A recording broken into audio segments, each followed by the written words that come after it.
அடி பேரழகே உன்னை சேர்ந்திடவே இந்த நாணயமோர் சாட்சி.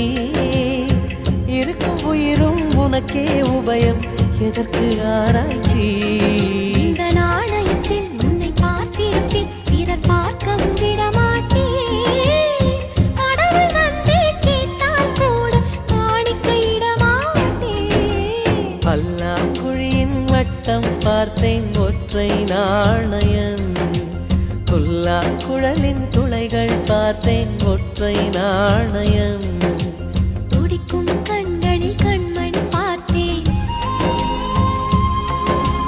கடிகாரத்தில் நேரம் பார்த்தேன். செவ்வந்தி பூவின் நடுவே பார்த்தேன், தேசிய கொடியில் சக்கரம் பார்த்தேன். இரவில் ஒரு நாள் பௌர்ணமி பார்த்தேன்,